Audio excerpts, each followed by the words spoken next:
Good evening, Free Enterprise. We've got another Red Moon waxing match for you here tonight.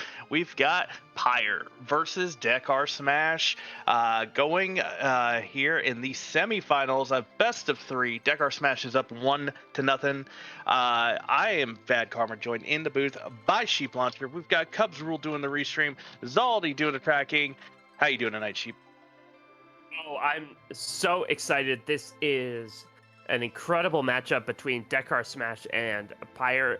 Dekar up 1-0 in this best of three series. If Dekar wins, Dekar advances to the finals for all intents and purposes of the Red Moon Waning bracket. So this is the semifinal matchup, and look at those bosses we have, Bad Karma. Not a free one in the boss, and a lot of fun ones there. All those bosses could be fantastic up on the moon somewhere. You have the Dark Knight Cecil, the Pain Man himself could be in a number of spots that could just, bring the waves. Another wave bringer in the Ogopogo, and another wave bringer in the Kanatsu. Can there be? Oh yeah, if the Alt Gauntlet is on the Baron throne, those worms have waves as well. Yeah, we could have an entire wave seed. It'll be absolutely incredible. But these runners certainly have they have a history. The first game went Dekar's way. Pyre certainly looking to bounce back in this one, and Dekar showing us that it's an edge start. So Edge having his regular equipment, Bad Karma, it looks like it's going to be a fast start for these runners. Absolutely. Edge full gear right out of the gate. Probably going to see a couple of quick boss checks, start checking those characters, but really you don't need a lot of gear for Edge to just clear the overworld. Maybe find some of the elemental claws, maybe a longsword somewhere if you get lucky, but really Edge just needs to just go. Flame is going to clear out a number of these things too, so I expect that we'll be seeing either some quick divergence or the same bosses really quickly. Yeah, very much so. And both of these runners are certainly going to be interested in clearing out as many things as they can. You did thank our restreamer and our tracker, and it looks like our runners are underway. We are glad to have you with us. Yep, runners, this is probably going to be one of the few times where they're going to really just wave to each other, say goodbye. That's an Edward start. And that's a Gungnir, which if Cade shows up, that's a fine weapon for the mid game. And if he doesn't, that's a decent dart for Edge, but that is an Edge and Eddie start. So kind of a Cartoon Network start here. Yeah, I'm not sure who the third Ed would be that would join the group. Maybe Sid, just chuckling it up or something like that. But really not who you want to see start with Edge. Maybe we keep Eddie around for an anchor. Maybe we find that spoon early. But we'll see who the rest of the party shapes up to be. Dekar going to check out Baron to start. There is an item shop here. You do need to come back here for the Baron Inn. And Pyre going to check out the Mist Cave. That Bahamut's pretty free. Very much so, and Dekar gets through Bahamut in one swing. Bahamut is one of those bosses that you kind of want to see in a worse spot, but Baron 1, you'll take it. Now this is an interesting one. Dark Elf is not a fun fight. Even though the magic is low here, Edge is not going to be doing a lot of great damage. I mean, doing 400 or 500 hits, but this is still a really punchy spot. So we'll see how the Dark Dragon decides to make things difficult for Dekar. Yeah, the magic, not really anything to worry about here, but as you said, the punch is really threatening here. Pyre did find a Rosa in the Watery Pass, so Pyre already has a white mage and a little bit of an advantage here because Rosa can be useful right out of the gate. Yeah, give her a bow, give her some arrows. Maybe you find a heroine robe. This T-Pro flag set, heroine robes are just sitting out there waiting for people to find them. Every chest that Pyre's skipping right now could be one. Dekar did make it to the dragon stage. of the Dark Elf. The one advantage that this spot has is it is slow. It is one of the slowest spots in the game, and Dekar will make it by the skin of his teeth. Yeah, absolutely. And with no fear, Dekar making it through, just gets an Ogre Axe for his effort, and he is not interested in that. Resets out of it. Yeah, no experience really from there. Not worth keeping and waiting through the cutscene. So just gonna take it and go. We do have Baigen at the bottom of Antlion. Again, a boss that you really don't want to run into later. So good to run into him now. Yeah, certainly a good boss to get rid of in the Antlion Cave. Obviously, our runners would prefer a boss that was required, but certainly Baigen is not something you want to see anywhere else, and a samurai helm is the reward for Antlion Cave. And by karma, it's looking like there's nothing in this seed. Have we forgotten to roll any bosses or key items? No, what's happened is Cubs has decided to embrace the love of Sid and wants Sid to get all the gear right out of the gate. Samurai helmet, Ogre Axe, just let Sid hit things. Yes, the Sid who so far hasn't showed up yet. Right. It's soon. It's soon. Yeah. Sid'll be there eventually. Yep, we're going to get a Hobbs check, though. It's just like when a professional is working on anything that you have. They're going to get to it eventually. Right, they'll get to it when they get to it. Ooh, there's a Vow sitting on Hobbs. Definitely resetting out of that one. This is a deceptively nice seed to start. A lot of bosses that could be very threatening later showing up in spots that are not required or are very weak. And so I'm wondering what the seed will have for our runners later on. That is an alt gauntlet in the waterfall.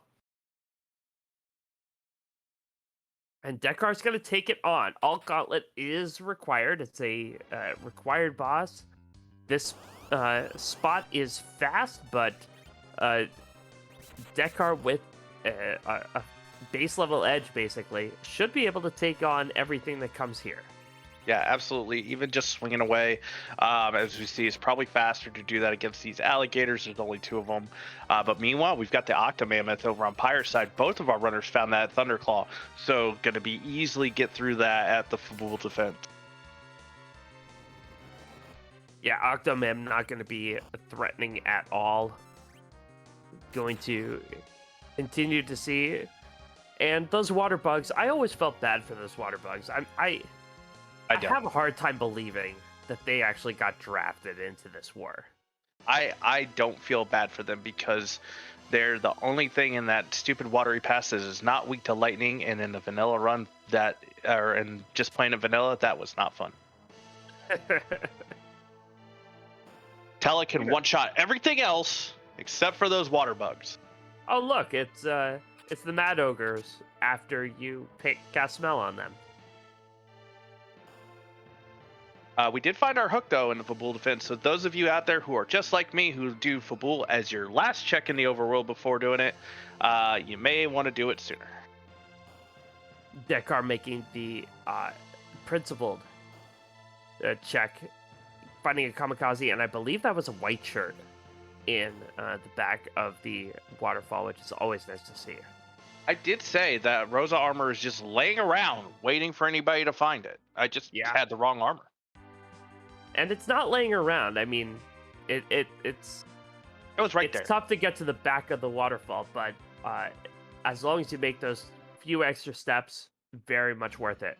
Dekar picking up a Tala from Damsian, and that changes the complexion of this match immensely. Not until we see who these last 3 characters are. In my opinion, just because Tela shows up in the seed, there's a Kane. So unless we have 2 black mages sitting in Mysidia, the Tela, while useful for an anchor, okay, he's more useful than Edward, but still, it's not going to be necessarily go and do a grind right away or anything like that. So there are still options. Yeah, Tella, really useful to this party early. Will certainly get Dekar out of the watery pass quicker than Pyre made it out. But obviously, the most important thing that Tella can do is kind of set this party up for a quick grind. But as you said, with the characters that we have available, a grind of that kind isn't exactly the most optimal way to go. So it might be that the old man might be kicked to the curb. Once again, in Mysidia. Once again, though, the sea continues to flood us with just wave after wave of exhaustion and, bosses. There's one black mage. There's another black mage. Yeah, that's a punch mage. Those are two viable slingshot targets. Well, Pyre takes care of his noodles. And Dekar gonna take on both of them. Interesting. Well, they're better than Edward right now until we find a spoon, which is, granted, a lot of niche strategies for that Edward against Evil Wall, against Odin, and maybe some other bosses that I'm really, just completely blanking on, like Zeromus. But still, for right now, the way this party is looking, I think Edward is probably the right choice to sit the bench. Have you ever, visited your parents and then gone away and then they said, oh, one more thing? Well, that's what King, Queen, Evelyn are doing here. Yeah, absolutely. They really want to tell Edge something, and we're not going to be able to get away from them until they tell us something. And it's going to be really sad when the king falls off the bridge, but that's the way you got to deal with your parents sometimes. Sometimes. Now, the question is, I missed it. Did Dekar take that cane and drop the Rydia? I missed that as well. I was too busy with the family drama, but it looks like he took that cane. Took the cane, dropped the yang. Yeah. So, definitely more interested in the nuke part of the slingshot of mages rather than the tank part, or the punch part. Dekar's also using Siren up here. This has been a really popular play. Hey, that's some vanilla. But this has been a really popular play to get some XP going into here. That's double vanilla. That's a full vanilla closet right there. It is. Not very useful to our runners at all. Well, that is a legend sword. Halfway to the forge, it is Super Smith. I'm gonna call it right now and say it's not scrap. Not scrap. I like your call. I love it, actually. That's the most I can say. There's no Sid. I don't want to wish a fiery hammer without a Sid, but in all honesty, there should have been a Sid. The Seed was just screaming for it. It really was. And Sid, unfortunately, will be in the either just chilling out. But that is one boss for Pyre. DKC is a boss that is just chilling out in the vanilla spot. And Pyre has one on the board. That's got to make him feel good. Yeah, but still needs to go check that waterfall at some point. We'll see if he does it after this. Probably gonna hit Mysidia at a Baron loop. We'll need to go do Fabul defense at some point to get that hook, but we'll see if he makes any other stops along the way. Meanwhile, DekarSMASH through the Leviathan, gonna be greeted by the King Queen here in a moment. What do you think of the early, optional boss checks on this flag set? As long as you're going to remember them eventually, is there really a good reason to check them early? I check them early because I'm going to forget if I don't check them early. But also, you have an edge. With an edge and a foo start, I check them. Just because if I can knock them out then, I knock them out then. And, do your objectives, do your freebies. Those out-of-the-way checks is just peace of mind. And also at the same time here on the Red Moon flag set, it could be a demist. That's very true. And Demus does contain a key item. Pyre will accept that Rydia onto his team and also keep that Yang. Hasn't gone to Damsian to know that there's a Tele yet. Very interesting here.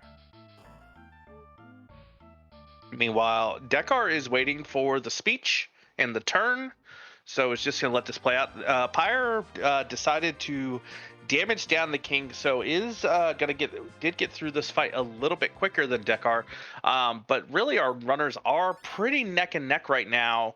Dekar has not done Fabul, but did do the Baron in, which Pyre is about to do.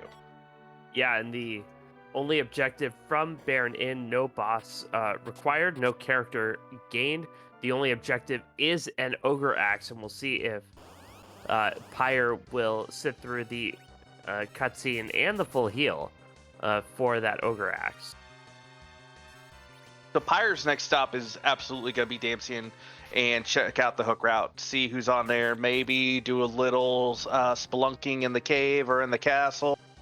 Dekar probably heading over to Baron or Fabul. Yeah, Pyre literally doesn't have any other choice. The hook is the only key item that he's gotten, unless he wants to make a really cheeky Zot 1 check. The Cave Evelyn and or Castle Evelyn is the only place for him to go. Listen, Flame Dog always has value. Yes. Just saying. Whether or not you go and get it is, always up for debate, but Flame Dog's got value. That edge is screaming for a nice piece of Hanzo Steel, a Mura, a Masa. Flame Dog could have it. Could have an Excal form to dart as well. We never know, because poor Flame Doggo, he's a good boy, but he probably won't get checked. Nah, probably not. It's so petable, though. I know, So right? petable. Just little scratches, the cat Right face. behind the ears. He's begging for it. Right? Begging for it. Dekar going to make the safety save after the second fight here. Another siren. Going to get a couple levels before this DKC. Of course, he doesn't know what's in the closet. Doesn't know that he can weather this DKC fight fairly easily, but getting a couple levels while he can. I suspect the levels are just to save some time later. Is through the DKC already. So the siren here also has another chance of opportunity, if you will, as Pyre's about to find the alt gauntlet. The undead here on Mad Ordeal can drop a curse string. Ooh. And that would be just what this party is looking for. Pyre seeing the 3 robes and is going to take it. And of course, it's a required boss. You have a full party. You have an edge that Flame can wipe out pretty much everyone for 4 fights anyway. So definitely a fight worth taking. Yep, this is quick. This is easy. It's required. So definitely gonna be getting these through, making sure to keep Rydia down for anchor purposes. Yeah, did get a couple levels on Rydia, but I wonder if Pyre is thinking of keeping Rydia down for anchor purposes or for slingshot purposes. Doesn't know who that character is in Damsian, but might be hoping for that Sage. Yeah, we'll be finding out that it is the Sage Tele here momentarily, doing some inventory juggling in between these flames. And Kuro777 in chat pointing out that we are swapping boss battles. This is exactly correct. At the time that Pyre was doing Octomammoth, Dekar was doing the Alt Gauntlet. Yeah.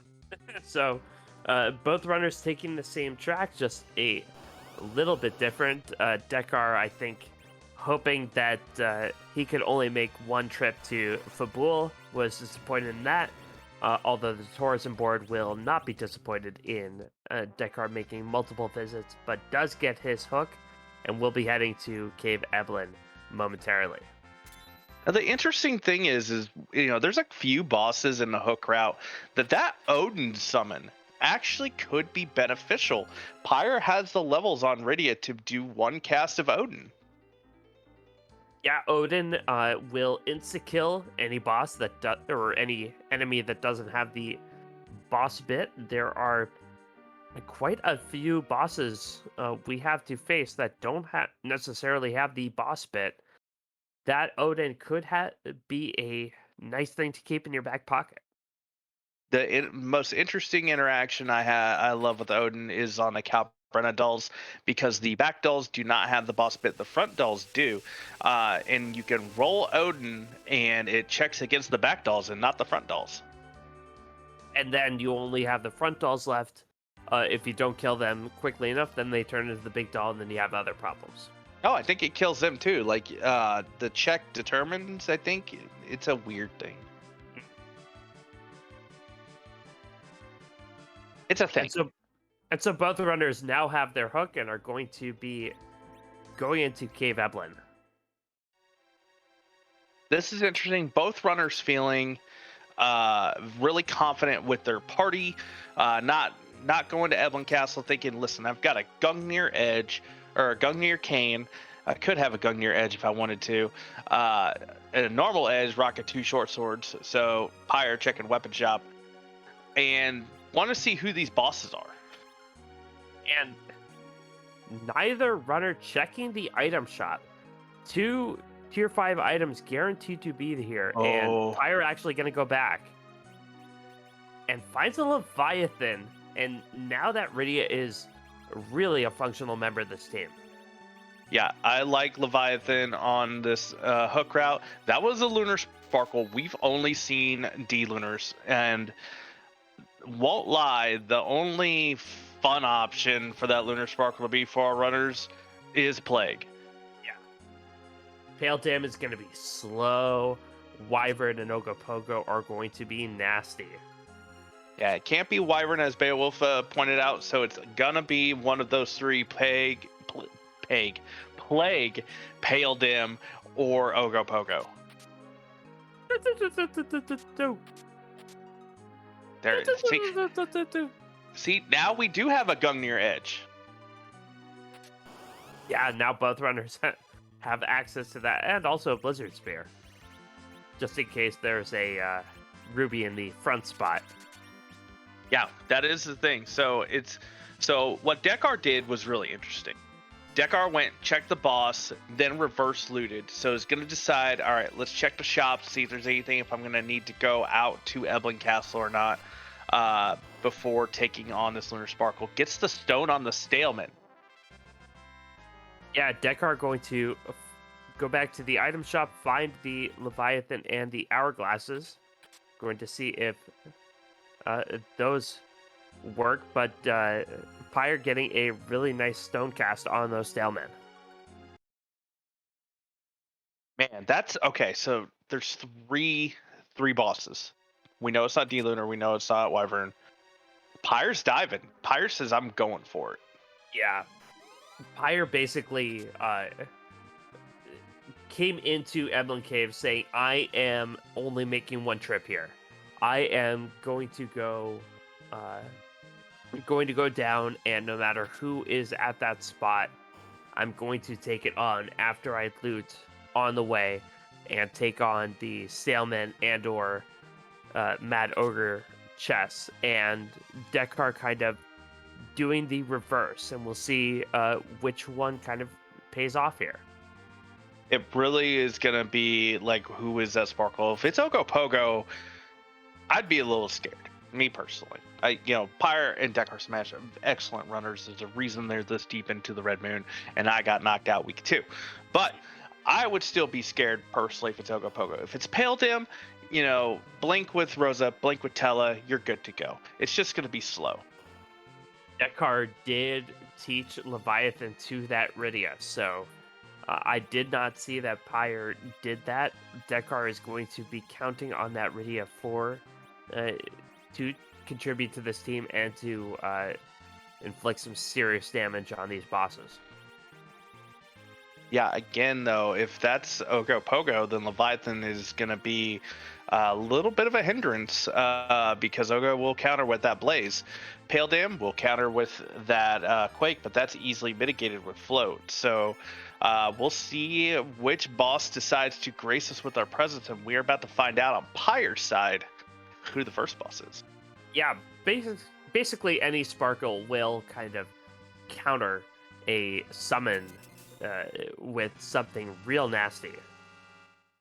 And Pyre does encounter a purple robe. That is a Mylon C. This is a punchy spot.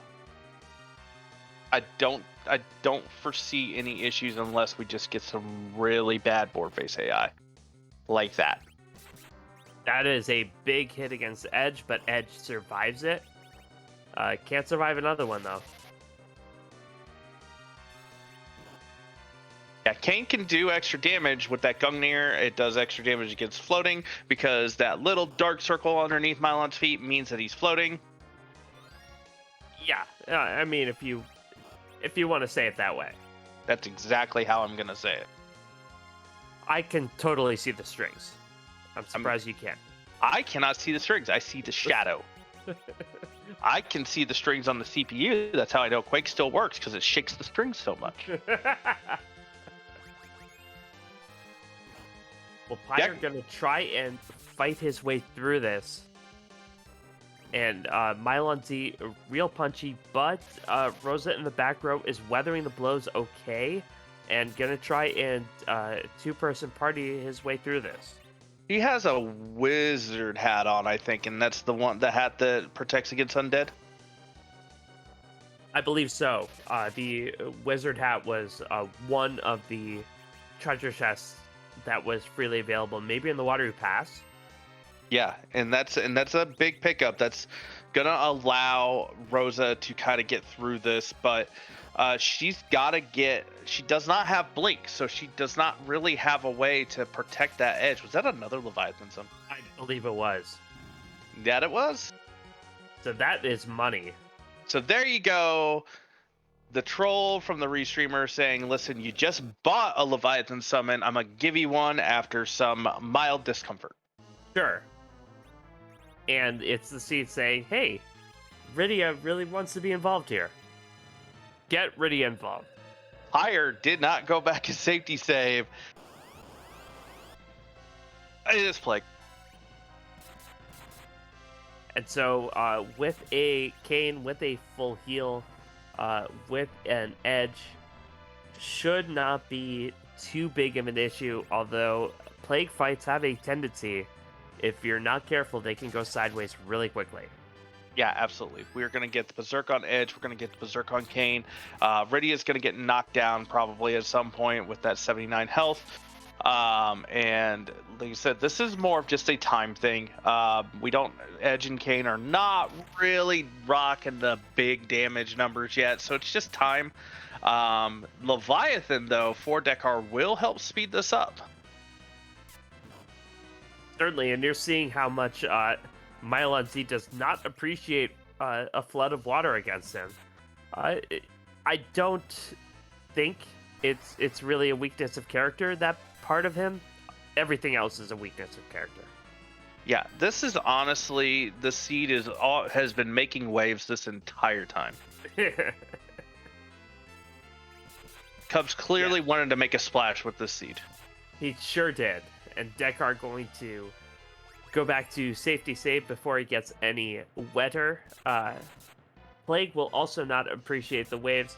I always thought like floating enemies could handle waves a little bit better than non-floating enemies, but it affects them too. I mean, look at that eye. You get some water in your eye. Like, Plague is just going to be, like, flapping his wings trying to get that water out. You know, the blinking is not going to get that much salt out. Yeah.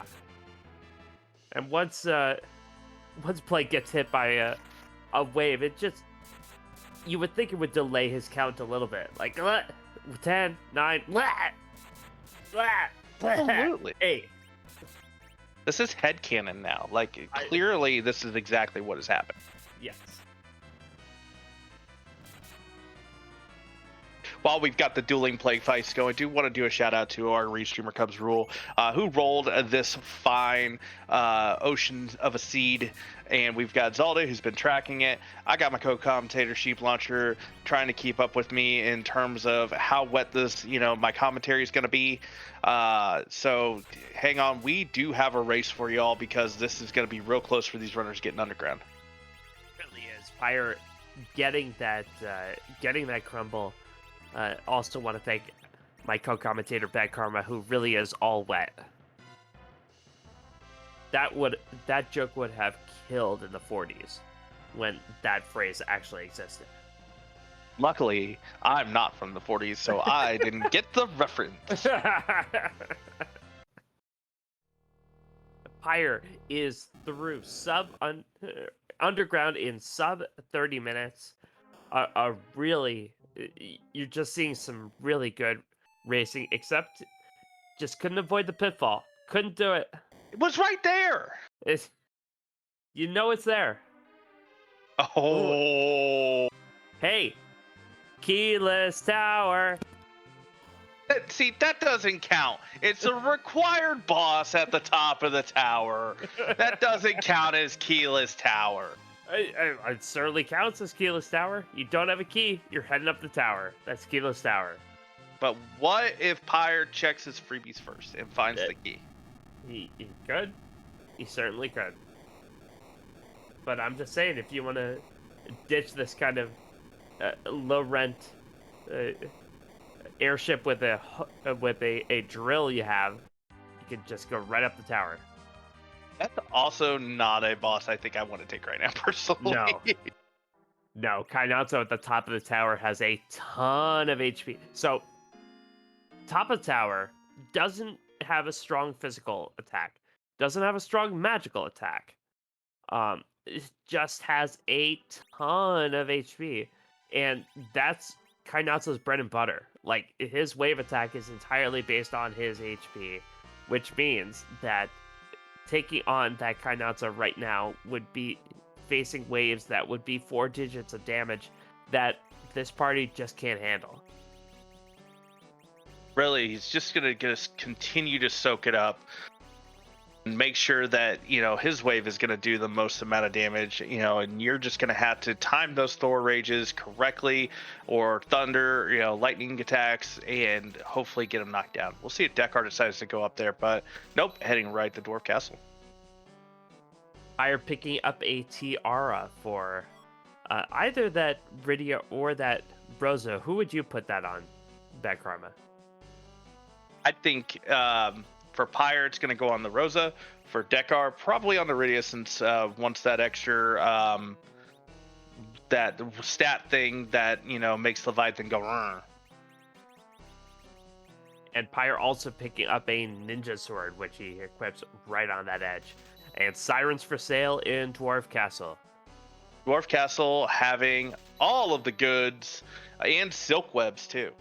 Yeah, and cure twos, just in case you need them.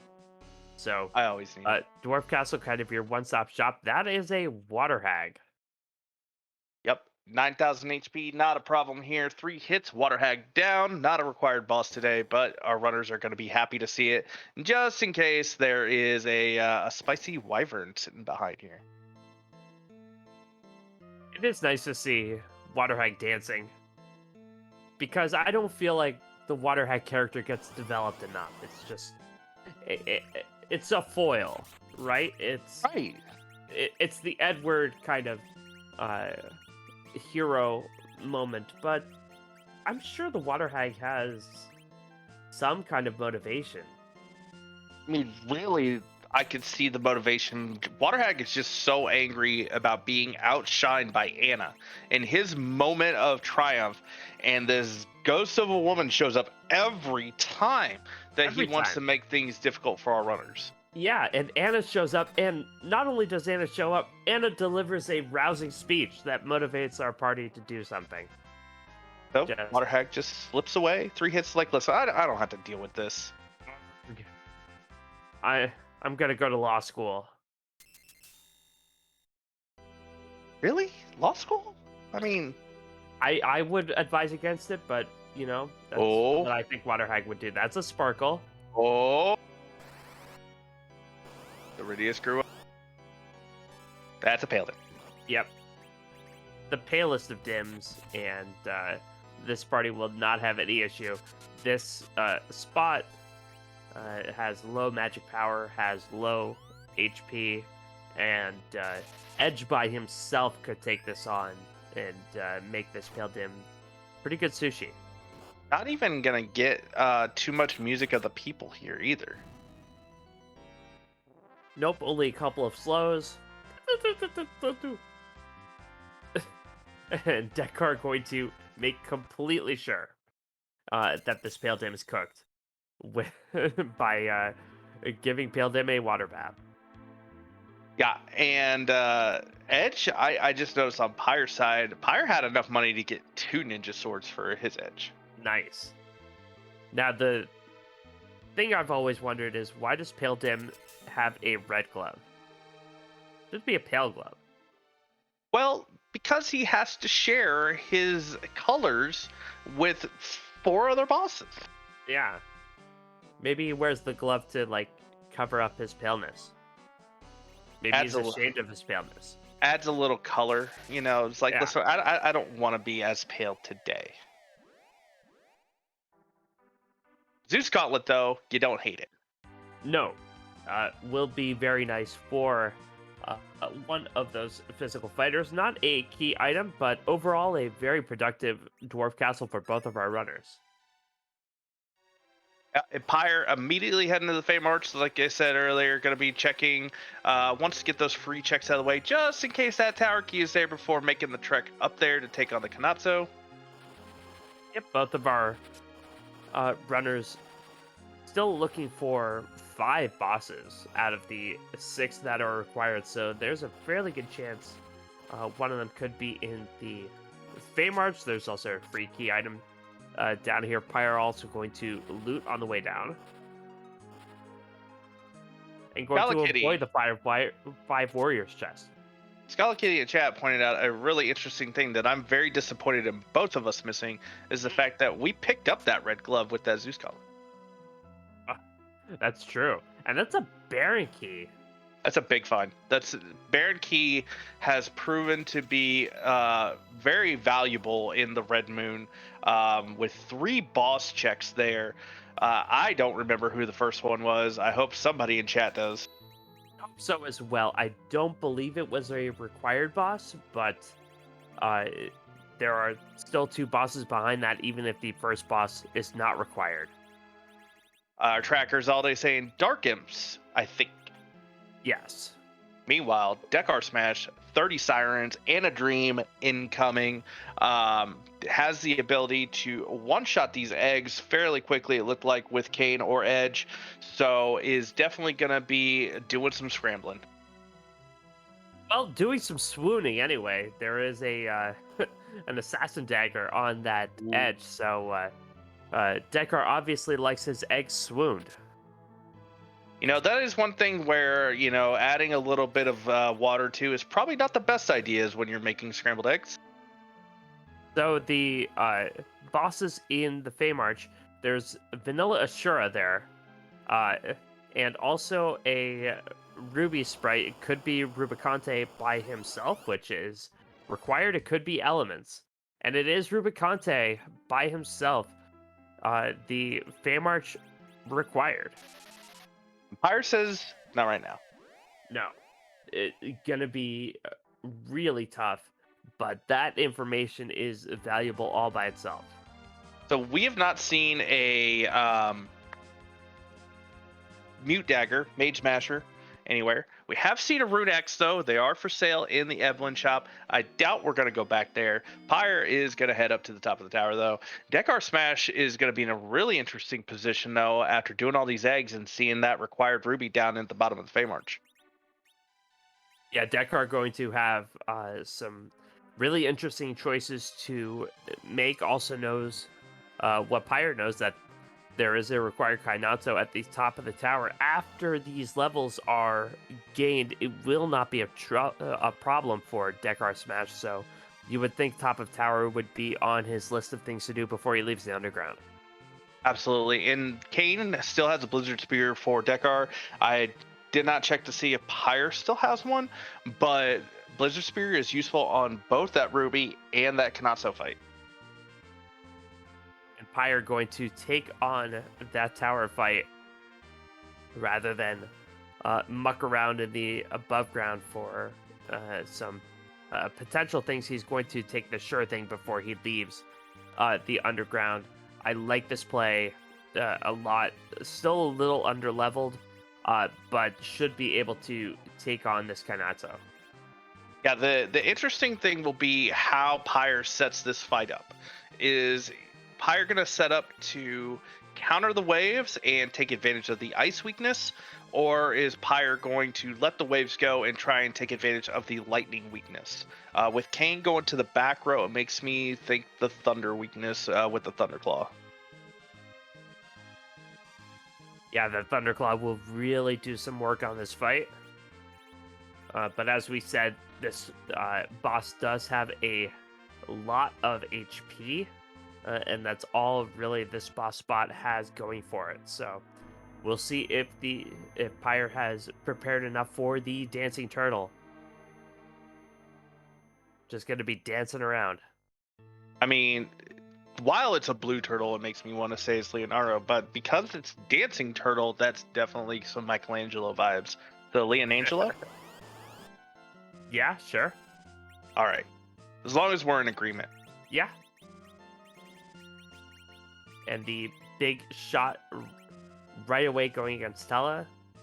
And Pyre's going to try and time this out.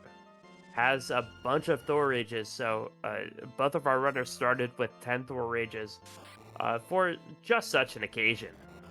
This exact reason. Kanatsu in the hook route. And the waves still came out. Not That's a what lot you of wanted damage, to see. and Pyre says no. Yeah, definitely gonna, alter the strategy a little bit. Needed to speed up that Kane a little bit more. Meanwhile, the eggs are still being poached by DekarSMASH. That is one where a little bit of a wave would help.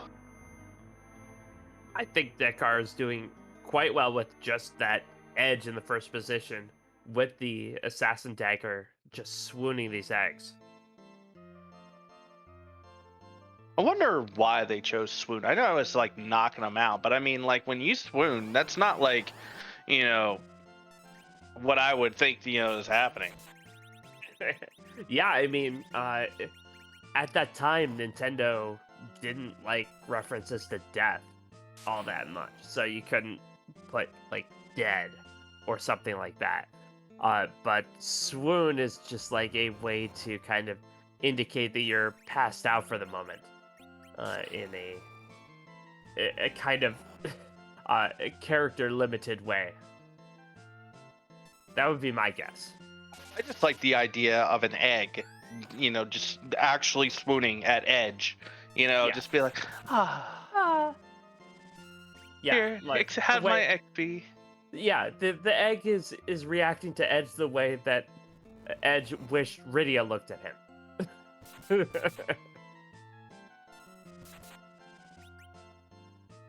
And look at those levels on Dekar's side.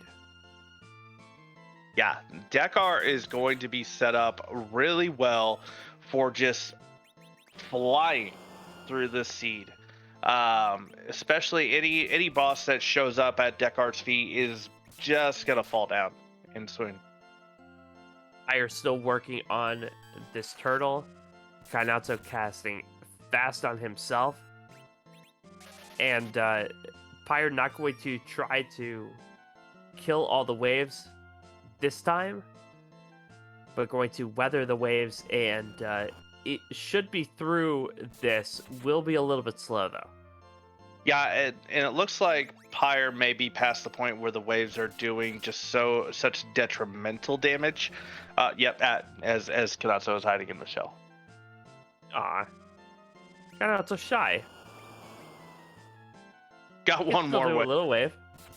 Ooh, No way. and even just double-digit damage, enough to bring down the Tella. Probably a good thing for Pyre, but Pyre brought Tella up for a reason. Yeah, I'm not sure. Pyre's technically got 2 anchors. Yeah. And only a ninja star as the reward, so just the one objective from the top of tower, but Pyre does have 3 bosses on the ledger. Yeah, so probably Baron next, unless Pyre wants to go and take that Ruby content. I don't blame him for not wanting to. Ruby in that spot is rude. So fast, high magic power, high physical attack. It's just A lot it's of a beast. HP. Yeah, You're not living through the glare. yeah. It's Can't someone else do it? it's a fiery glare too. Like you really slighted Ruby for whatever reason. Yeah, Probably Ruby is not happy about being stuck there with Ashura, which, should be his problem, but he's taking it out on us. Probably honestly not happy with how much water we've thrown on this seed.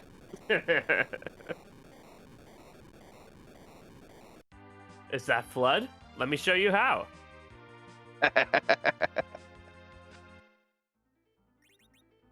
Dekar continuing to swoon eggs, and Pyre's gonna chase that Baron key. I love this play from Pyre. That Baron key has 2, possibly 3 boss checks that you need to do. There's not really anywhere else to go, but just go for it and be bold about it. Thing that I don't like about this play is looking at our required bosses and what we know.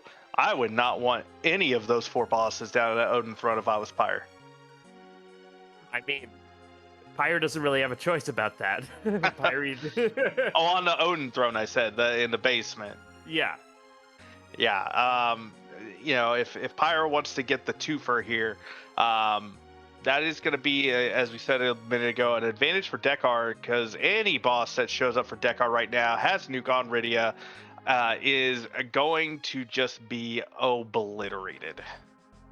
Yeah, Dekar definitely taking the levels now, make the last remaining bosses trivial. Dekar is through with his grind, and we'll see if he can make up enough time against Pyre for actually doing things in this seed. Pyre going to take on the Dark Imps. Here, Sorry. Go for it. I was just going to say, I think Dekar makes up a lot of time just by the fact that Dekar is only going to go to the Fey March once. Yeah. Pyre's going to have to come back. So making this walk again, going through Leangelo at the top of the tower is going to be a lot faster for DekarSMASH. So it is definitely an advantage to do the 30 Sirens in a Dream, I think, right now. Dekar going to take a look at the Ruby and Ashura down here. One required boss, one not required boss, but maybe containing a key item that might be required. So Dekar has the levels to deal with both of them right now. I would definitely take both. There's Mylon and friends sitting in a trench coat on the throne, but I would take both. Come on and come to the place where the fun never ends. Come on in, it's time to roll Baron with Mylon and friends. Mylon and friends.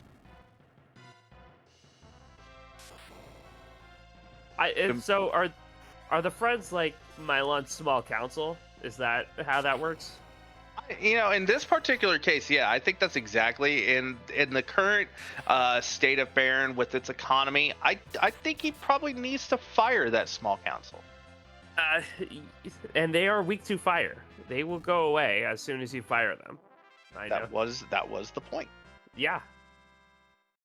Yeah, you got to have a council that you can fire easily. I think. You got to let them down easily and just let them burn sometimes, because they are letting your kingdom burn. They can't be trusted at this point. Pyre gonna try and make it through this hallway. We'll see if the walls make it this time. They're thwarted by I a dark ball. address. I like how we focus on two different aspects of that. Dekar going for the required boss right away. That is Ruby. That is not an elements fight, so that is required. There's the tower key from Baron. Oh boy. And that is a really puzzling dilemma for Pyre. And in Pyre's shoes, after you check this Odin throne, don't you kind of have to chase that tower You do. key? You absolutely do. And unless Odin Throne gives you exactly the Darkness Crystal, or Earth Crystal, you immediately check that tower key. Yeah, there was an issue with like chasing things down the rabbit hole too far, but when the seed hands you something, sometimes you just gotta go with it. That's a Oh, sparkle. Ooh, oh, that's a thrown Ogopogo. Pyre that resetting. is a no go pogo. Yeah, that is really, really rough. Pyre Yes. knows it's potentially required, but is gonna look around and see what else is there before dealing with that. Yeah, gonna be checking the shops. I'm not sure what Pyre's looking for in the item shops right now. Bacchus wines are nice. They're Yeah. nice. And illusions are nice as well. Although you have one white mage and one Tella, it's always nice to have another source of blink. As Dekar is showing off over there, Edge blinking himself. Yeah, one of Edge's spells is Image. It is really nice to have Edge be able to blink himself without having a white mage to do it for him.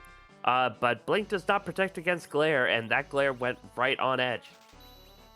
We said it earlier. Ruby is not happy No. about being in this spot.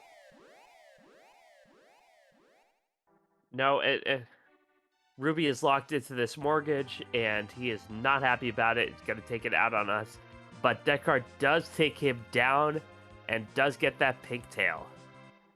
Now we know why Ruby was not happy, because he's sitting there just holding a pink tail in his hands, like, if I could just take this up over in the overworld, I could turn it in for something good, get some money, pay out this mortgage. But no. Maybe he's angry because he knows that turning in the pink tail doesn't give an adamant armor in this scene. Maybe that's the reason why he's so mad. It's very well possible that it could be the reason why, but I think it's also just, for what Ruby can use, as, a pseudo mage, like a punch mage almost, not going to really find a lot of value from that pink tail, so probably just going to sell it. What would Ruby do with like a Bahamut summon? So sell it to our Rydia, who was sleeping on the floor. Well, for Pyre, Dekar's Rydia was given him the business with Nuke. I don't know. I have to think that Ruby could learn Bahamut if he really dedicated himself to it. He's got to go through all the same trials and tribulations that Rydia went through. He's going to have his village burned down. He's going to have to be swallowed by Leviathan and spend some time in the Feymarch, where he's already at. Yeah. And age up a little bit. All right. You're right. Ruby is too young to know Bahamut. 100% too young. Dekar is heading up the top of the tower. Did leave the Feymarch before vanquishing that Ashura. Definitely just focus on the bosses here. Ashura, not a required boss in this set. Could potentially have a key item, but is a long fight. And Dekar making the calculation, it's not worth it. Yeah, because you're gonna want to have to do reflected spells, and you gotta set all that up, and you gotta put a wall on her. We don't have any mage killing gear. It's definitely a time saving move. But if that darkness crystal is right there with that Asura. That's going to give Pyre a chance to catch up because Pyre is poaching eggs now. Yeah, now Pyre is taking care of his grind. Now Dekar doing the grind before the Kainatsu fight, meaning that this Kainatsu is going to get put in the microwave. That Edge missed that kill by 6 HP. You hate to see it. Exactly 1800 HP on these eggs and dragons. Edge did 1794. That means it's hatched. And a 6 HP dragon could still be dangerous. Yep. Dekar, meanwhile, though, just gained a lot of time by knocking out that turtle in, with nukes and whites and just completely obliterating Leangelo. Yeah, that Kainatsu did not stand up to the full level Dekar party at all. Now, So now Dekar, I mean, where else can he go? He's got to go chase that Baron key, right? Absolutely. That's going to be Dekar's next stop for sure, is that Baron, and is going to be able to take on the Noga Pogo. Could potentially set up a Sheila check, but probably will not. There's only one key item behind Sheila. You'd have to walk a long way to set up that check. Probably just going to wait for the pan to set up that particular check. Sheila has had the goods, though, in these Red Moon Seeds. I mean, I'm not surprised, like you just said. That's a long walk for one key item. Dekar's going to be right back down here after Baron. Yeah, not going to have a choice, really. Yeah, we have not seen anywhere else unless Demas is hiding at Zot 1 with something, or Sheila has something, or it's that tower key. It's got to be one of those three. Yeah, it's or that one Asura. of those three, or Ashura. Ashura could be holding the key to progression, and so both of our runners could be regretting leaving her behind. We'll see. This could also be one of those odd situations where if I was Dekar, because Dekar's been checking the weapon shops and not finding anything for Rydia. This could be, if we find that Earth Crystal soon enough, that might be a good time to actually rate the treasury this late in the seed.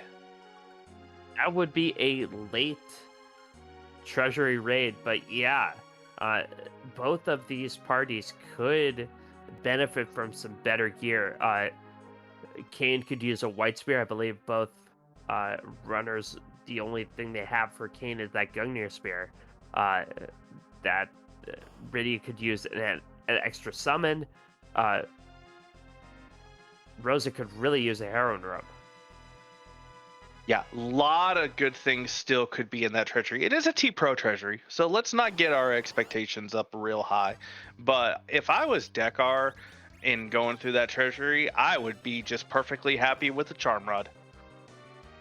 Yeah, that would be really nice. I know both runners have found a Lilith Rod, I believe that was on the road in the Ebling Cave, which is better than nothing. But yeah, a Charm Rod, or, if we really wanted to dream big, a Stardust Rod would really make a difference for these parties.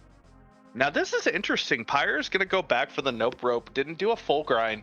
I'm surprised that he's doing Ogopogo before Tower. Yeah, Ogopogo is a required boss. It's the devil he knows, so to speak. But we'll see if the levels he's gotten is enough to withstand. You know me, Bad Carb. I'm kind of a big coward, and I believe that if your party isn't at level 99, you're not at enough levels. But we'll see if Pyre's levels are enough to withstand the big waves that are kind of come out from this Nope Noodle.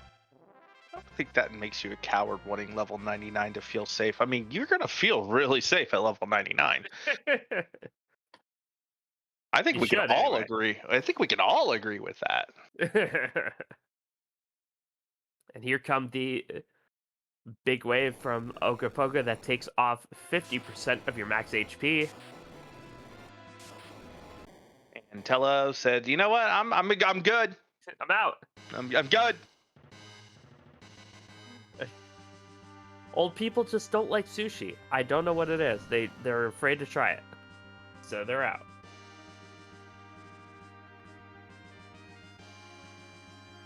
Dekar going to get his tower key from the end here. Yep, and saving immediately and going right in, going after the nope rope. Yeah. Dekar not afraid of really anything that's going on in this Baron basement. Now, did not do the Baron basement in the middle of the Baron check. So Ogopogo could be one of those bosses that could still really give him concerns, but it should be able to take this on, and Pyre takes down Ogopogo. Yeah, just the Crystal Helm. These runners are very much neck and neck. Pyre is a few levels behind Dekar, but we'll make that up eventually with the boss kills. I would suspect Pyre is either going to hit up that Ruby or going to do tower next. But Dekar is got the tower. Yeah, both runners you would think will check that tower key. And other than that, Pyre just has the Fey March bosses to check, and Dekar just has the Ashura to check.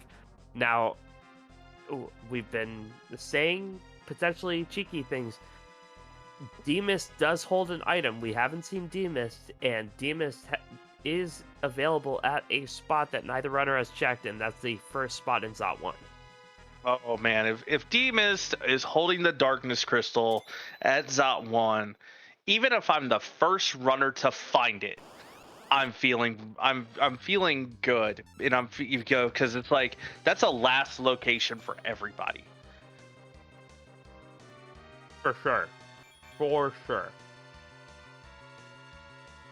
Because you know that your opponent did everything else too, unless they were just like, you know what, we feel it in the guts.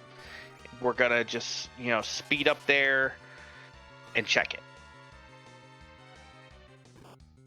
Yeah, and the feeling in the guts at the top of the tower can't be all that great.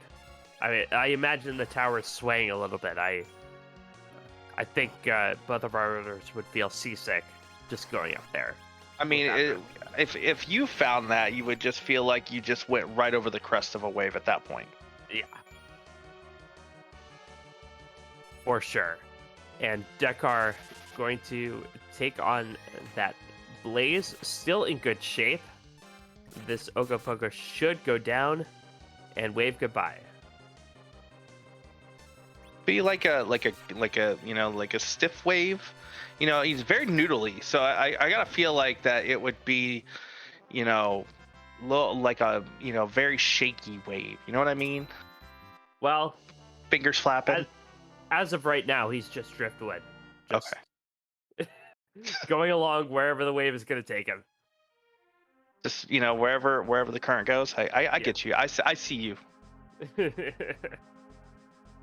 Dekar does take care of that Ogopogo, still looking for that Darkness Crystal.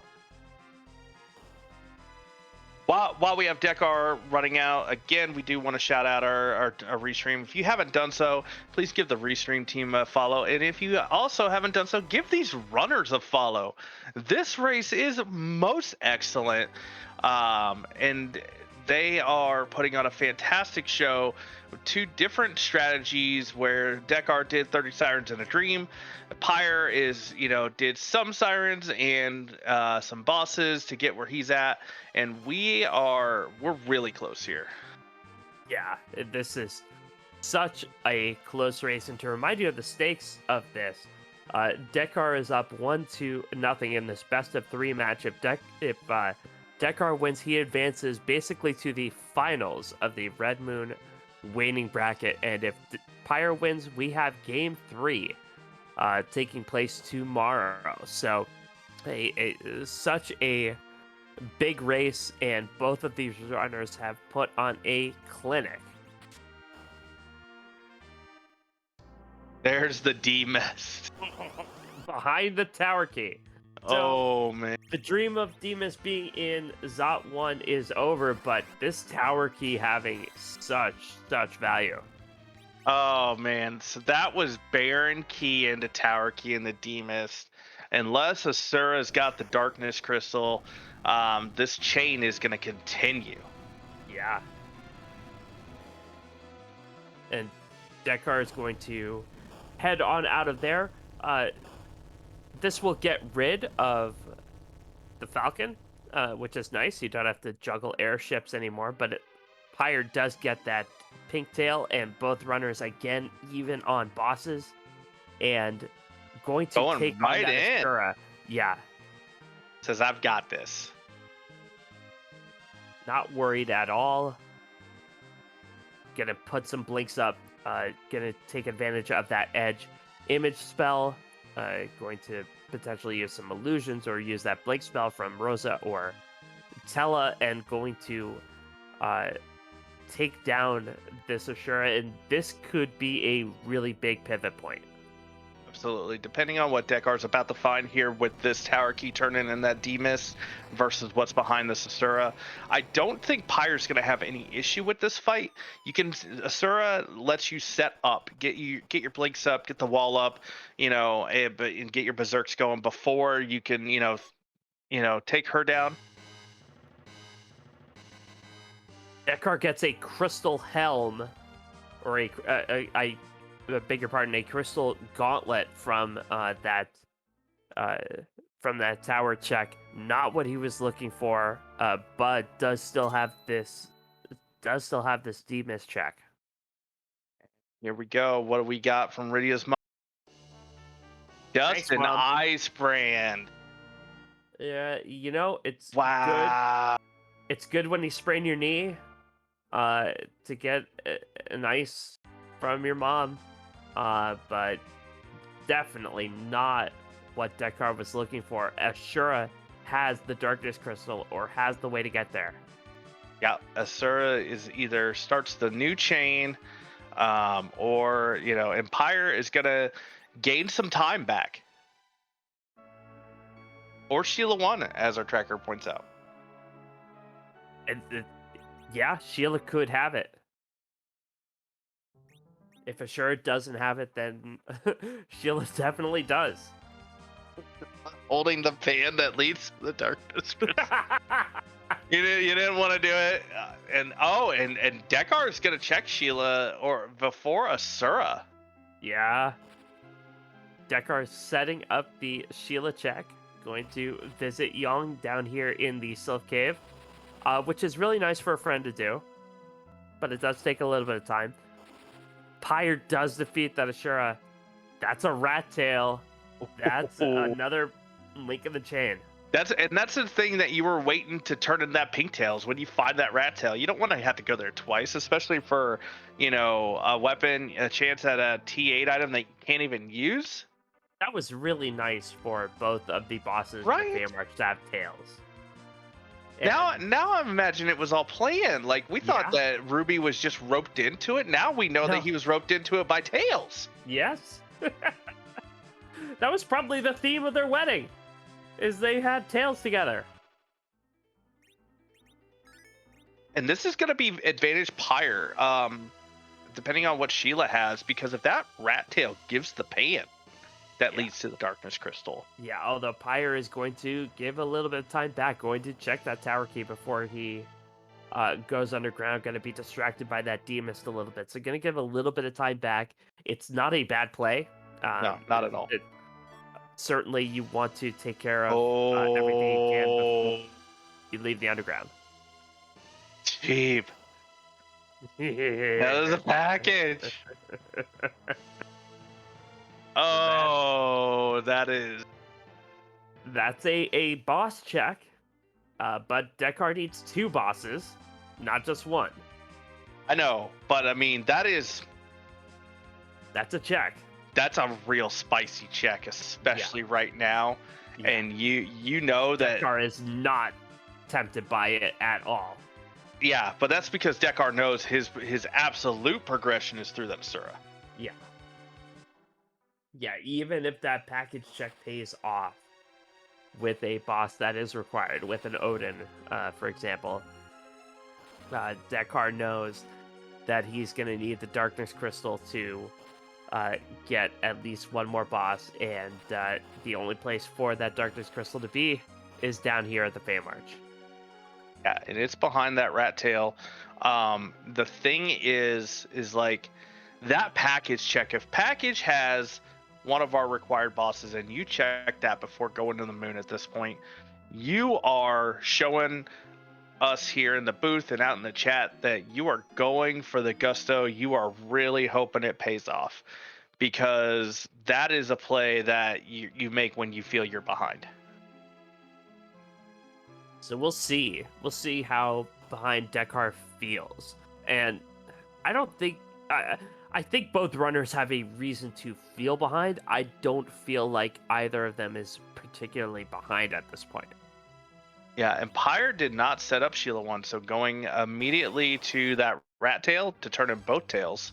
Yes. If this is the pan, that's going to save a lot of time for Pyre.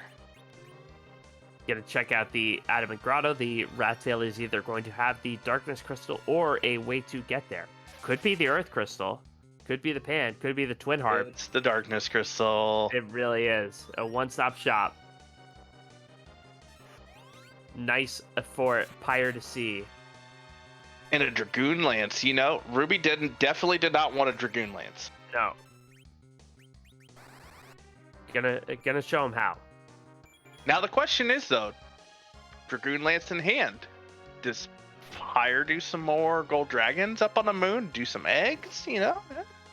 I did not see how many sirens Pyre bought, but with how many sirens Pyre took, it seems like he could have some still available. So maybe still thinking of doing some additional grind on the moon. The gold dragons, if you have the right equipment, could be a little bit faster than eggs. Yep. So Pyre is probably moonbound. I don't think it's going to benefit Pyre. We know it doesn't benefit Pyre to set up the package.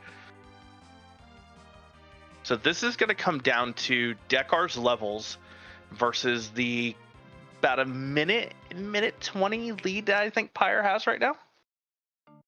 Yeah, and we'll see if, because Pyre has levels as well, but just not as many as Dekar. We'll see if Dekar's additional levels will allow him to get through the boss checks that much quicker. We've seen a lot in this tournament, the kind of rote boss check progression where you check Cave Bahamut and you go top down. Both runners needing 2 bosses to go.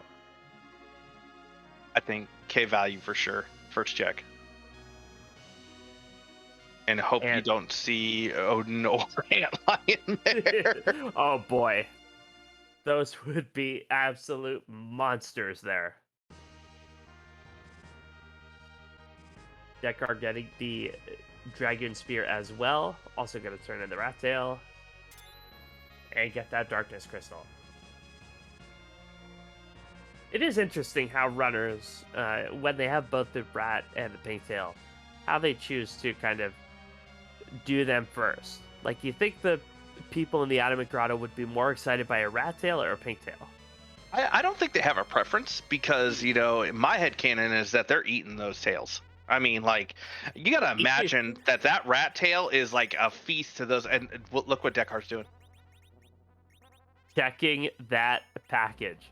Wants to definitely see everything that is on the blue planet before making that trek to the top. Bahamut is going to burn this village down, not even going to give a 5 count before doing it. This is, like I said, this is that's elements at the top. Yeah. No value in Cave Bahamut tonight.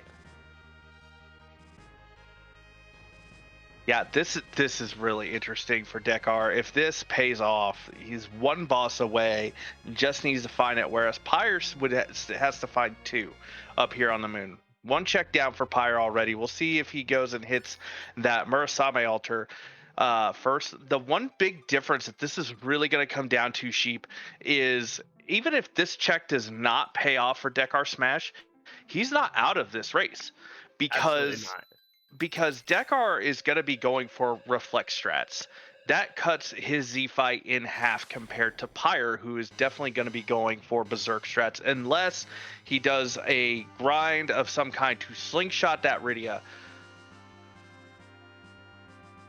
Yeah, definitely going to be different Z fight approaches.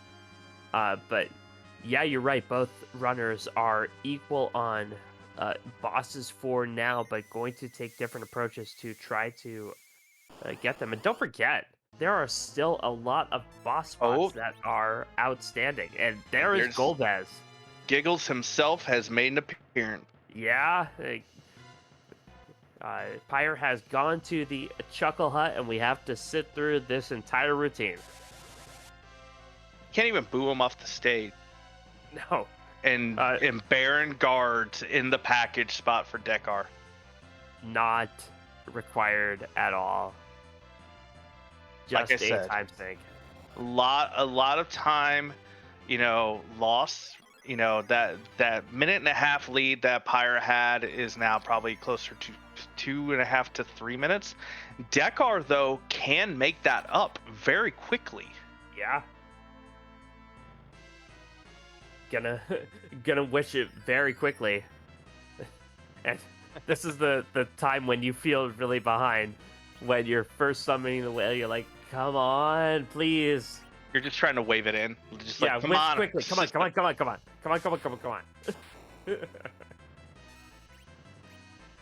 Just a torrent as the whale rises, and you're just like, come on, I just need to get on there. I'm not even going to wait for it to dry.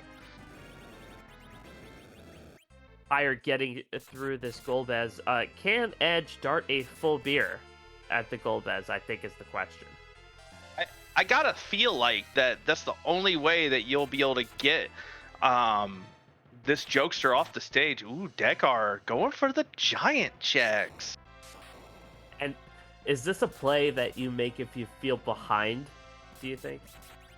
I think so. I think if you feel behind, this is the play that's gonna, if it pays off, like it could be a daily double.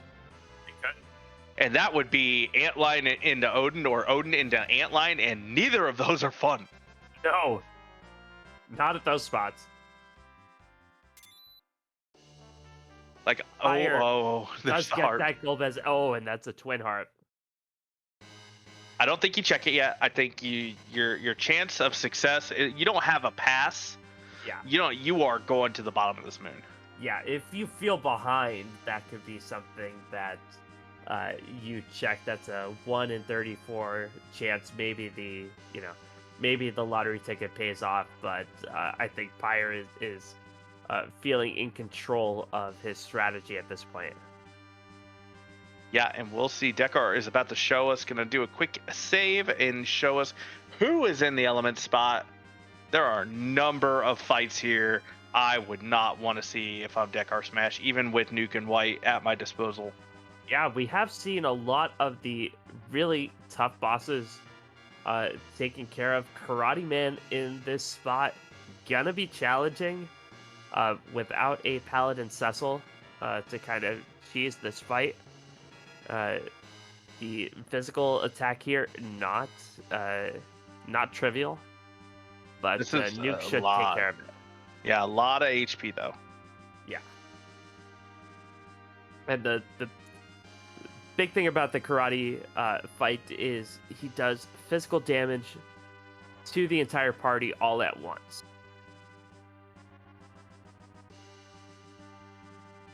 So this could be really interesting. Dekar's not going to have an issue with this fight. It's annoying. It's a lot of HP. Nuke and White are going to speed this fight up. What is going to be behind this karate? Yeah. And I think if Dekar finds, for example, Kaipo guards in the CPU spot, I think Dekar will feel really behind because kind of every decision he's made at this point has been the wrong one. It has been a slow one. Yeah, I don't think it's necessarily the wrong ones. It's this was a very funnel seed into that Asura, and you wanted to avoid that at all possible. I don't blame it. Oh my, ooh, you good reset on there, Pyre. That's Yeah. So Evil Wall is contained to the White Spear room, and he can stay there. He can stay there. 100%. No, thank you. Oh, and there's another one. At least all the really annoying bosses that are left are being confined to rooms where we can avoid them easily. Yeah, when you only need one more boss, you can leave that save right there and come back to that Wyvern or something later. Yeah. But what if what if that Wyvern contains both the Luca Key and the Earth Crystal? Oh. And both the other required bosses are behind that. Ooh, this is actually a nice fight for Pyre. Has coffins, gonna life glitch. This is a good infusion of XP for Pyre. It really is. Take care of that officer. That officer has what, 90% of the XP for this spot, and the altar spot in general just has a ton of XP. The Doctor of the Dialogue was at the CPU spot. No, thank you. And Dekar going to warp out. It was. This is after this. After the save he took after the karate fight. It was Dr. Luge, Duke Darkwood, who was at the CPU spot. Yep, and the Kaipo guards are at the Masamune altar spot. The package has the Baron guards. So, would that be considered French vanilla? We're gonna go with the rocky road on that one, just because they probably served together, they probably drank together at the Baron Inn on occasion.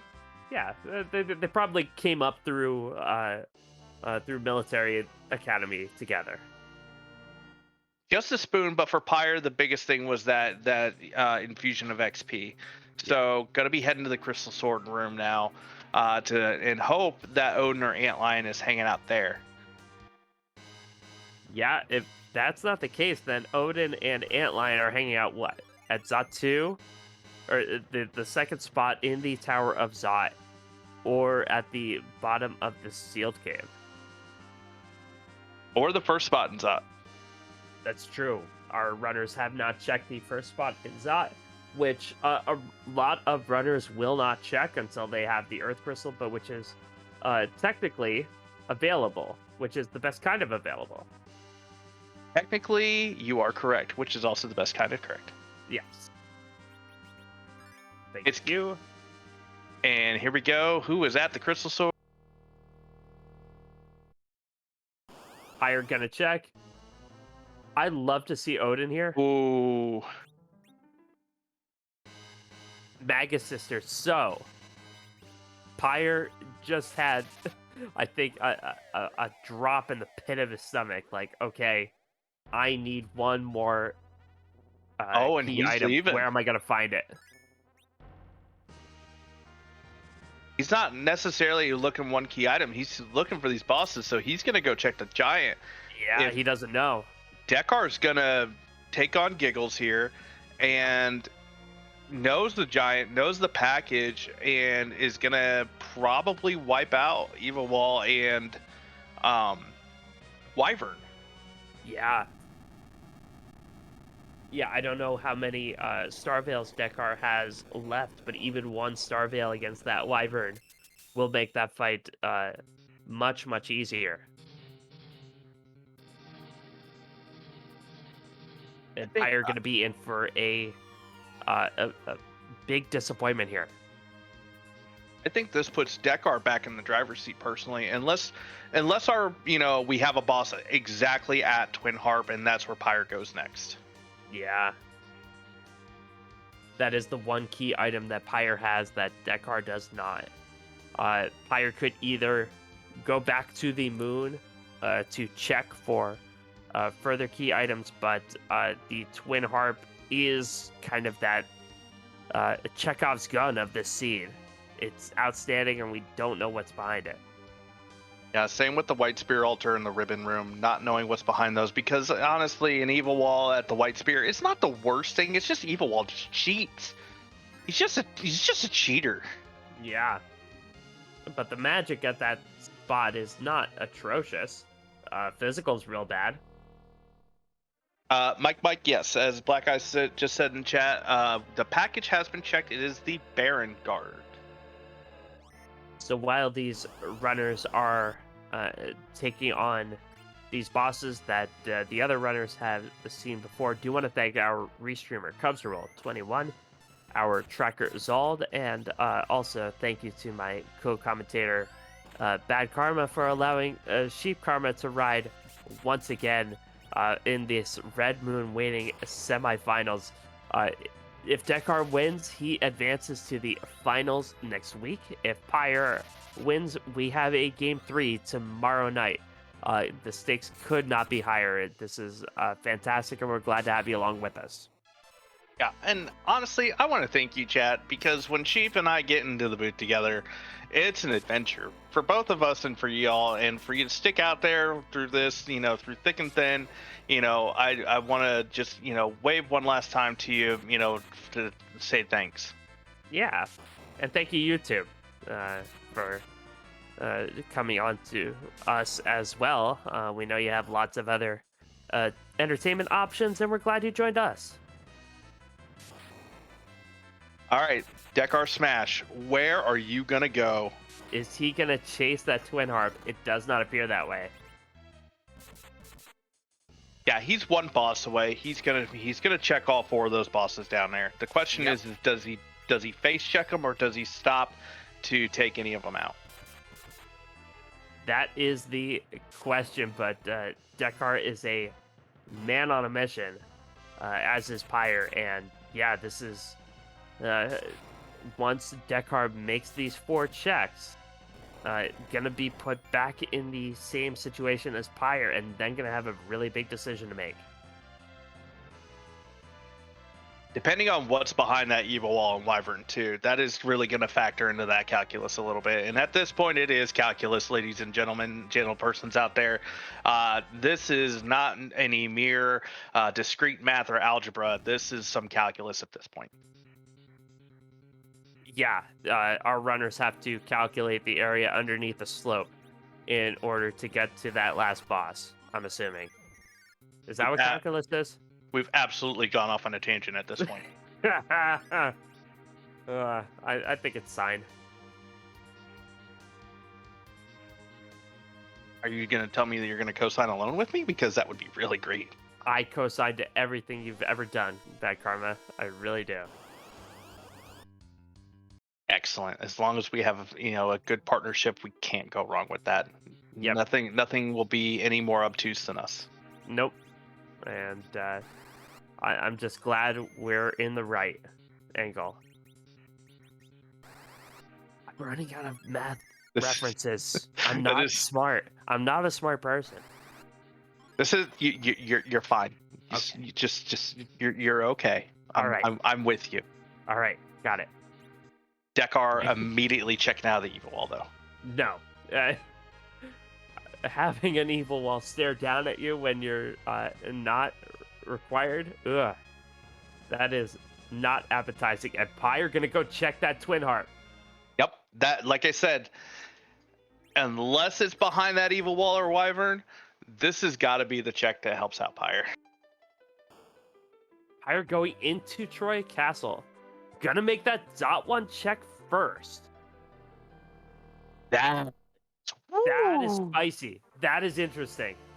Wow. This could pay off big. I don't know if I would make this check personally without the pass. Ooh, this is really good. This is so interesting. Not going to stop to pet a dog on the way up. Doesn't want an X-Cal to chuck at anybody because Flame Dog always has an X-Cal. I don't know why. Every time you Every don't, time. if you do not check that flame dog, it's got a crystal sword when you want a crystal sword or an XL when you want one. Just saying, every time.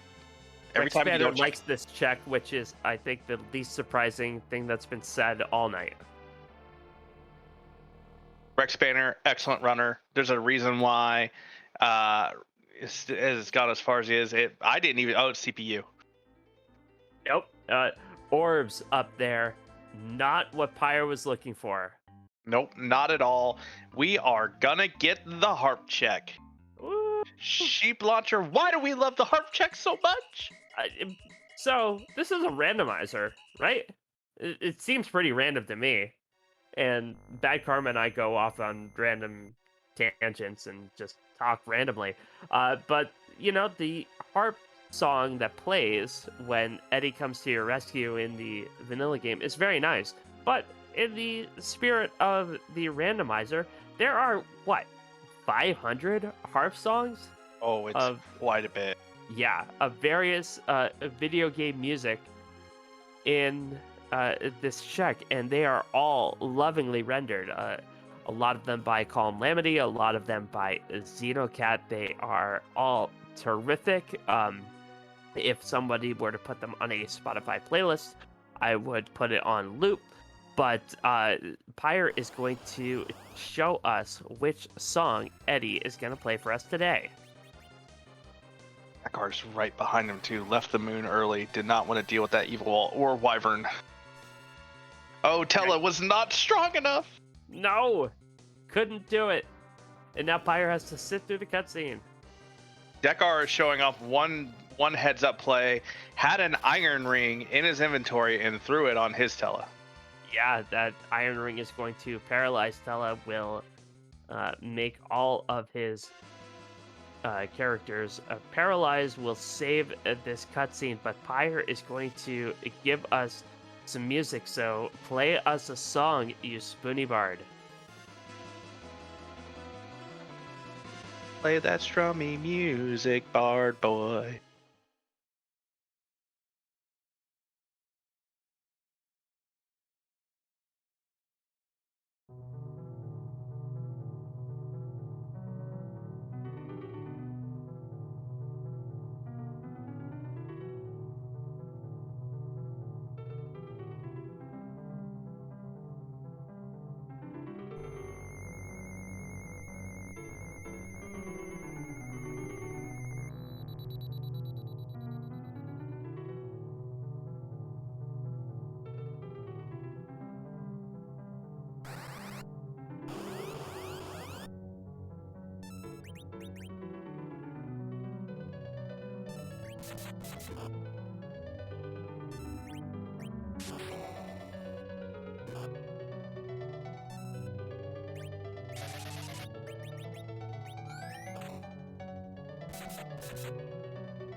Ooh, Earth Crystal.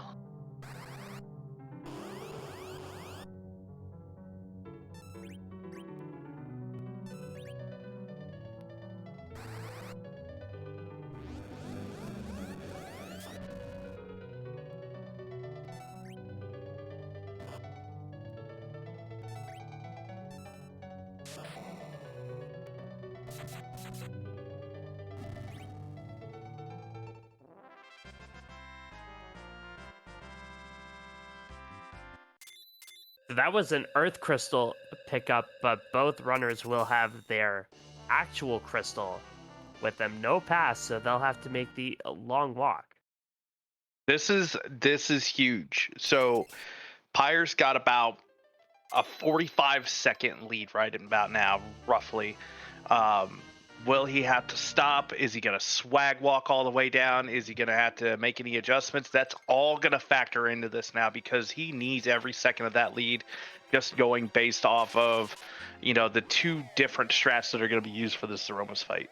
Yeah, so you mentioned this earlier, but based on the parties and how the grinds have gone, what kind of strategy for Zeromus do you anticipate each runner making here? Pyre's for sure been keeping that Rydia down the entire time. So full on get Kane and Edge angry from their wine and just get swinging, keep them up, and let them do all the damage. And DekarSMASH has White, has Nuke on Rydia, has darts available for Edge. Probably going to be doing just straight up reflect strats. And so reflect strats are faster against Zeromus, and why is that? If you know how to count, which somebody in this booth may not know how to, may have lost the race because of it, reflect strats can help you speed up the Zeromus fight immensely by cutting it in half. Zeromus has a counter that after 45,000 HP, if you do direct damage to him, he will refill his health, and the fight will continue go on into phase 2. If you reflect a spell off of, a walled character, that counter doesn't fire. So you just have to get to 65,000 and Zeromus is done. You don't get a health refill. So as long as you keep reflecting spells back on Zeromus, he won't refill his health. Yeah, counting is math, and doing math on stream is very dangerous. So those kind of reflect strats are kind of advanced level. The kind of tried and true Zeromus strat is Zerker strats, which Pyre is going to go with, not because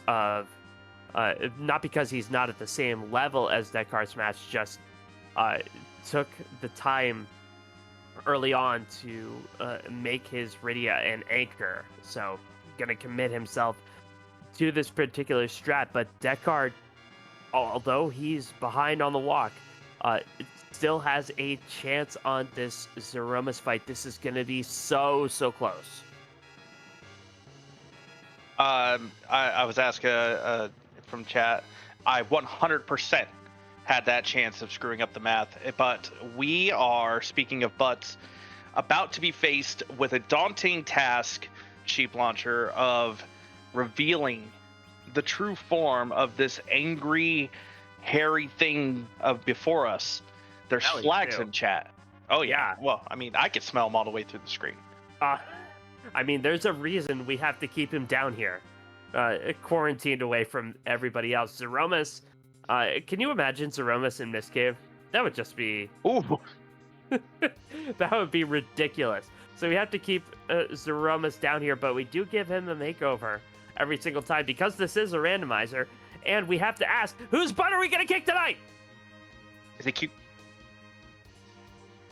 No, it will not. It will not help you with your 401k. There was a much extensive debate about it. And I can't tell if that's a hat or not. That's. I'm so confused. Is that like the end is what's throwing me off, because like. Yeah, and DekarSMASH from some video game I haven't played. Same. But Dekar going to enter in, and you were saying about 45 seconds earlier. That seems right. Yeah, so we are going down to the wire. Chat is telling us Crash Bandicoot, by the way. Oh. Very cool. Curios in chat with the time 1 minute 13 seconds apart. And Pyre putting up Bafo damage, I believe, has double ninja swords on that edge. So the edge is doing 4,000 damage. And Rydia and Tellet not really going to be necessary, but we'll see if he can outpace Dekar, who is hot on his heels. Yeah, so Pyre's doing about 5 to 6,000 around between Edge and Kane. They have to do a lot of work here. Yeah. And Dekar doing a direct nuke, not going to bother with a silk web or something like that. And on that, Rosa, not a bad target for that counter nuke.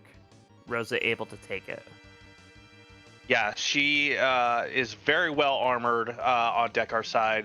Was able to, weather that really well. So plenty of HP. Cure 4 from Tella is going to put her right back up. The spells are going to continue to fly. Now, Dekar did do some direct damage with that nuke. It is doing a little bit of attacking and darting. The important thing on the to kind of force the refill skip is the damage that puts you over the top can't be direct damage, but you could do direct damage before that.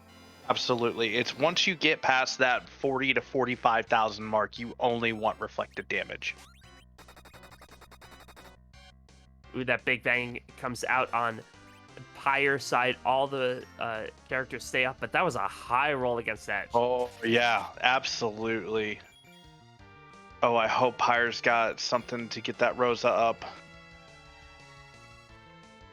Spell still coming out on Dekar's side. Rosa getting in on it with white. Just about as powerful as Nuke, although takes a lot longer to cast. Yep, and the boys are going to have to drink some more wine with that black hole that came out. Rosa also relieved of her wall status with it. Oh, takes another nuke, though. Oh, just survives that. Oh, no! But not for long. Oh, no. So the HP ran out on that. The life will come out, but that is precious seconds bleeding away. Oh, Big Bang. Did Dekar nerf this? I don't believe he did. Oh, no. That's okay. Oh, wow. Yeah. Big damage on Dekar's side. Oh, this is so close. Oh, there's rocks! Meteor phase on Pyre's side, but that is a crumble on Dekar's side. Dekar wins it.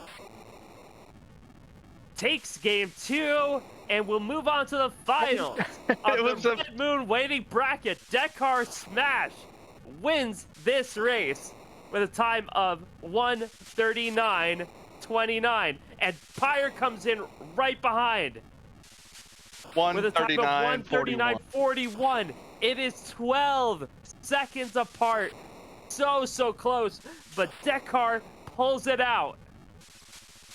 And for those of you asking, here with Free Enterprise, within 3 seconds, we do a review to determine if it was, time delay or anything like that.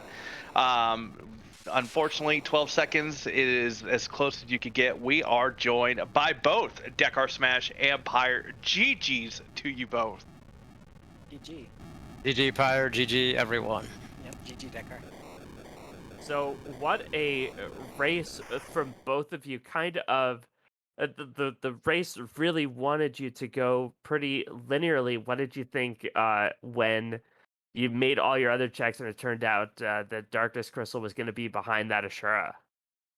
I felt really bad at that moment because I sort of made the gamble that Darkness would be anywhere behind that other than behind that Asura when I left her there. So I pretty much felt behind from that point on.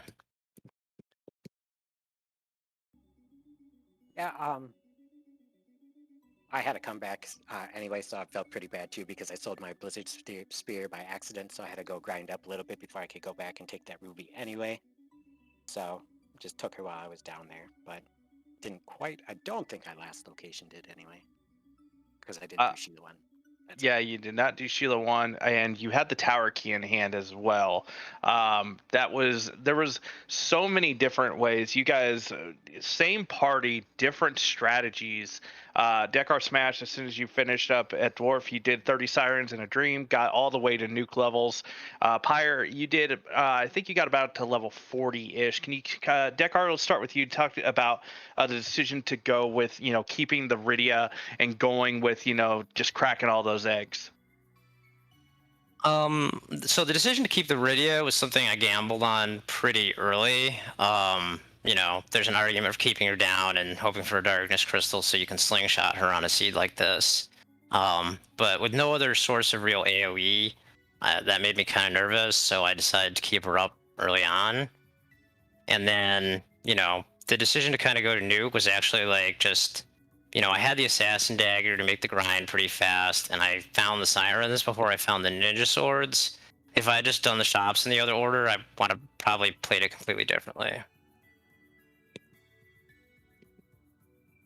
And so, Pyre, you did some eggs later on, though, but you kept the Rydia down as your anchor. Can you kind of walk us through that?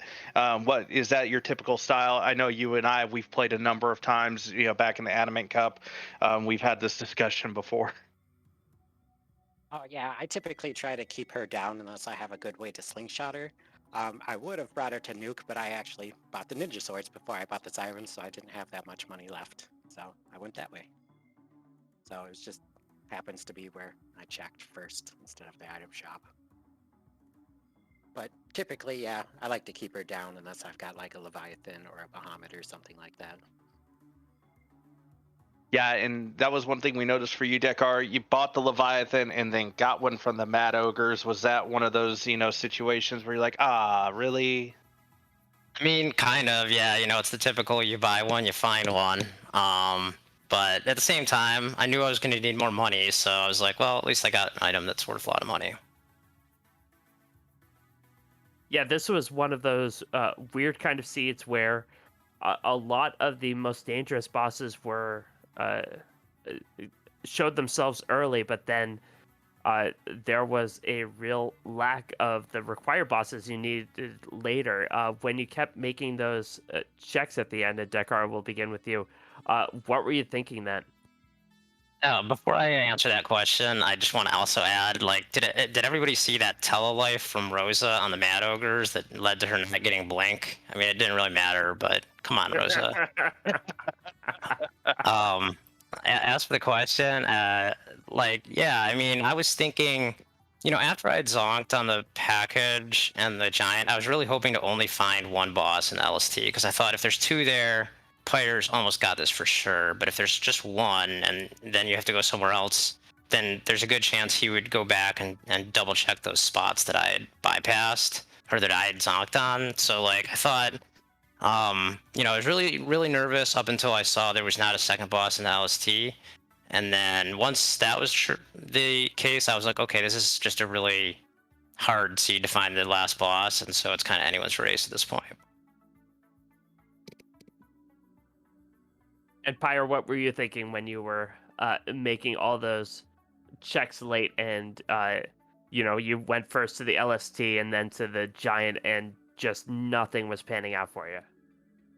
Yeah, I was running out. I was worried that I was going to have to walk back down to the bottom of the LST again to check those bosses when the giant didn't have anything at all. And I got a little greedy for XP as well, so instead of resetting out, I warped out. But I knew they had to be somewhere, so unless she the one had the goods the whole time, I think it would have probably been a pretty close where we were doing, because it checked everything and it just wasn't there. And chasing the harp just from the gold beds, if you're going top down, seemed like a big commitment that I didn't think not many people would do anyway. Yeah, and Dekar did check and did Sheila one. It was the package. I mean, it was the Baron guards hanging out in the package. So we were talking about that, Dekar, in the booth. Let's go back to that moment. What made you decide to go with the package checked then and there? Were you feeling behind at that point, or was it just I want to only be looking for one boss on the moon? It was partially feeling behind, but it was also there were quite a few spots that were still kind of gated at that point. There was the Harp, there was Ot2, there was a Luca Cave.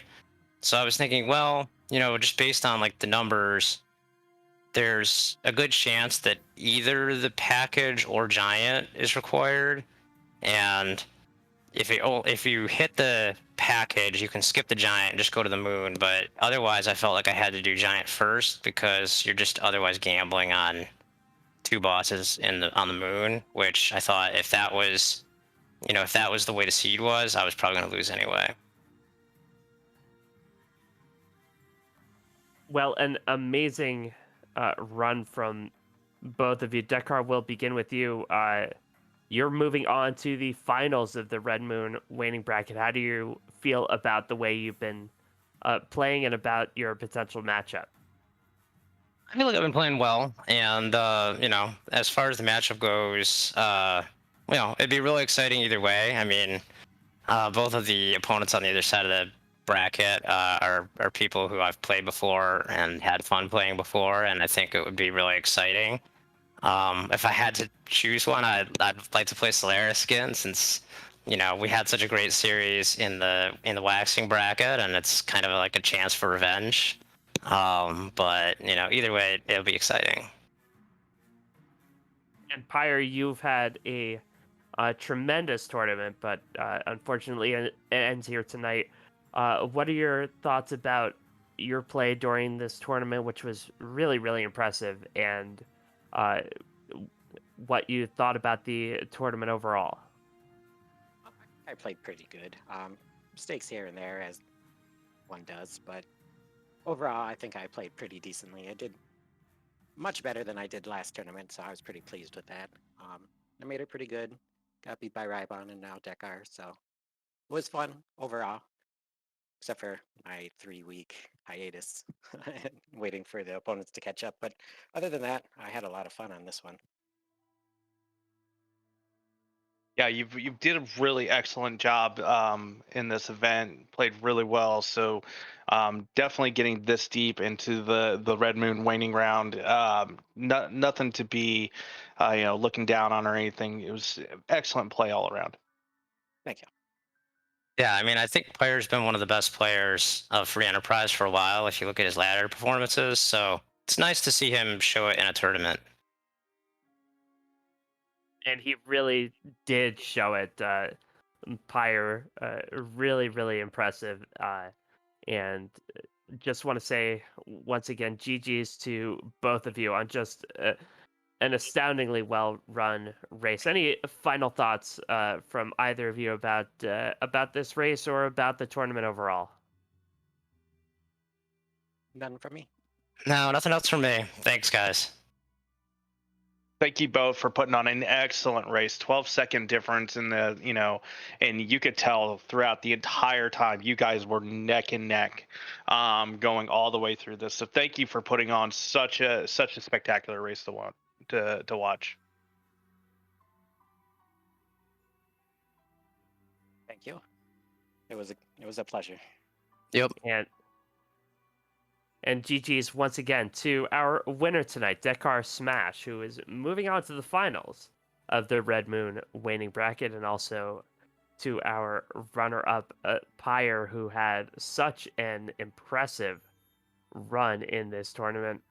Well, do want to thank our restreamer, Cubs Rule 21, our tracker Zald, and our co-commentator. I say our as if I'm the royal we. Which maybe I am. Might be. You might be. Bad Karma. And it was such a fun time getting to do this with you, Bad Karma. Do want to remind everyone that we have more Free Enterprise tomorrow at 6 p.m. Eastern. We have Blue Moon Waning Bracket, and we have at 7 p.m. Eastern the Red Moon Waning